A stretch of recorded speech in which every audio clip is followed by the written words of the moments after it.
Para você que trabalha com adolescentes, provavelmente em algum momento você vai se deparar com um jovem que apresenta o transtorno de ansiedade social, ou então fobia social.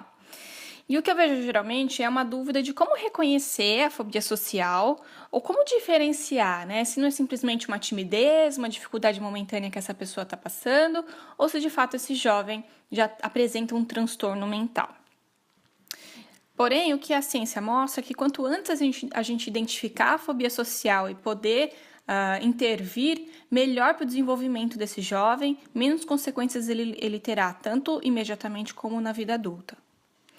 Por que é muito provável que você que trabalha com jovem, com adolescente, se depare com um diagnóstico de fobia social? Porque tem pesquisas que mostram que esse é um dos transtornos de ansiedade mais presentes na população geral. Tem pesquisas que mostram que até 13% da população geral pode ter apresentado fobia social na vida. Tá? E como que a gente identifica a fobia social, né? É um medo muito intenso e muito persistente que vai causar um sofrimento muito importante e também consequências para a vida dessa pessoa que acontece diante de situações sociais ou de desempenho. Ou seja, quando esse adolescente ele tem um sofrimento muito significativo diante de situações que ele possa ser julgado, que possa ocorrer uma avaliação negativa, que diante do olhar dele, né, que ele entende que ele possa ser julgado e ter uma avaliação negativa, que ele esteja que seja possível receber algum tipo de crítica, ou que ele possa se sentir ridicularizado, humilhado, com muita vergonha, enfim, situações que que esse jovem se sinta exposto. A grande consequência aqui do transtorno de fobia social é que ele pode ser incapacitante, ou seja, esse jovem ele pode acabar prejudicando sua vida escolar, sua vida pessoal, sua vida familiar, ainda mais nesse momento de alta sociabilidade que é a adolescência, que é como a gente começa a fazer as nossas próprias escolhas, a gente começa a tomar as nossas próprias decisões, a se relacionar com pessoas que não são do círculo dos nossos familiares, né? E normalmente o TAS, o transtorno de ansiedade social, o TAS, né, tem início antes dos 18 anos, entre os 10 e os 13 anos. E aí, pensem só, se a pessoa começa a ter comportamentos de evitar situações de exposição, que podem ser das mais diversas, como, por exemplo, falar em público, usar o banheiro, ir para festas, paquerar, dialogar com pessoas mais velhas, comer na frente dos outros, escrever ou digitar na frente dos outros. Tudo isso podem ser situações que esse jovem se sinta exposto, entre outras, né? Entre muitas outras. Né? Imagina como vai ficar comprometido o desenvolvimento desse jovem. Viver essas situações de exposição é muito penoso para essa pessoa, né? E a gente vai começar a identificar, a gente vai começar a acender uma luzinha para realizar uma boa avaliação quando esse jovem demonstra ser muito reticente para essas atividades sociais ou muito tímido.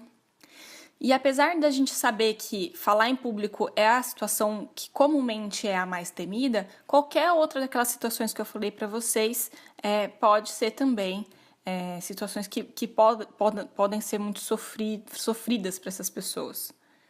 E aí, quando essas pessoas não conseguem evitar a situação e acabam sendo expostas, normalmente essas pessoas vão relatar sintomas físicos, como, por exemplo, um rubor facial. E aí, piora ainda mais a situação, porque daí as pessoas normalmente reparam que a pessoa está ruborizada, né? Principalmente os jovens podem tirar sarro e tal, piorando muito a situação, né? Mas também tem outros sintomas físicos, como coração acelerado, tremores, sudorese, tensão muscular, boca seca, como em qualquer situação de ansiedade muito forte. E também sintomas emocionais, como, por exemplo, um medo muito forte, uma dificuldade de se concentrar, às vezes eles relatam como se desse um branco, uma angústia muito importante. Quando a gente for avaliar, a gente precisa investigar quais são as situações que geram mais ansiedade para essa pessoa, qual que é o nível de ansiedade em cada tipo de situação, porque muitas vezes vai ser mais de uma situação e tem algumas que para a pessoa é mais tolerável, outras que são menos, e também tentar entender quais são as áreas da vida dessa pessoa que já estão afetadas. Se a sua abordagem é da TCC, da terapia cognitivo-comportamental, saiba que essa é uma das abordagens que tem demonstrado mais eficácia no meio acadêmico para o tratamento de fobia social. Aqui a ideia vai ser ajudar esse paciente a identificar situações fóbicas, os pensamentos e as crenças que estão associadas a essas situações, que emoções estão associadas a essa ansiedade, a esse medo presente e quais são os pensamentos e também os comportamentos alternativos que esse jovem pode ter diante dessas situações. Realizar a reestruturação cognitiva aqui é essencial, né? É importante que esse jovem tenha trabalhado aí crenças que normalmente estão bem enraizadas, que tem a ver com que os outros estão constantemente o avaliando, que ele está transparecendo estar ansioso e outros pensamentos distorcidos relacionados a essas situações que a pessoa se sente exposta. Outra tarefa muito importante na terapia cognitivo-comportamental é ajudar esse jovem a desenvolver as habilidades sociais essenciais para que ele tenha um bom desempenho social, principalmente nos relacionamentos interpessoais, principalmente com os pares, né, que nesse momento é muito importante, como, por exemplo, como iniciar uma conversa, como manter uma conversa, como receber uma crítica. E existem outras técnicas que também são utilizadas com grande eficácia, como, por exemplo, técnicas de relaxamento muscular progressivo, técnicas de respiração, principalmente para que quando a gente vai começar um trabalho de exposição a situações fóbicas e de dessensibilização sistemática, esse jovem já tenha treinado esses recursos para poder utilizar nessas situações de exposição e de dessensibilização. E claro, a gente também sempre vai fazer uma boa psicoeducação sobre o transtorno, sobre o tratamento com esses jovens e também com os pais desses jovens, que devem ser aliados muito fortes nesse tratamento.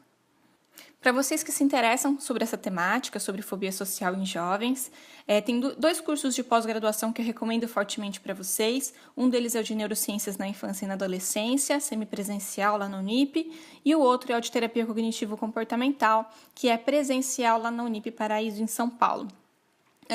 Essas 2 pós-graduações são parcerias da Vida Mental com a Universidade Paulista Unip, e são 2 pós-graduações que criamos com muito carinho, com professores altamente capacitados, com uma forte experiência clínica e também com uma forte experiência acadêmica. Esse tema da infância é muito trabalhado também no curso de TCC, tem um módulo específico para discutir a questão da infância e adolescência e também tem um módulo específico para falar sobre os transtornos de ansiedade. E no curso de Neurociências na Infância e na Adolescência, é claro que a gente vai sempre discutir essa faixa etária e também a gente vai ter um momento específico para falar sobre os transtornos ansiosos entre esses jovens. Tá bom, pessoal? Vou deixar aqui embaixo, então, o link para inscrição, o meu telefone, para contato via WhatsApp e também meu e-mail. Qualquer dúvida, eu estou à disposição. Aguardo o contato de vocês. Qualquer dúvida mesmo sobre o curso ou sobre aqui a temática que eu falei para vocês no áudio. Forte abraço, até a próxima!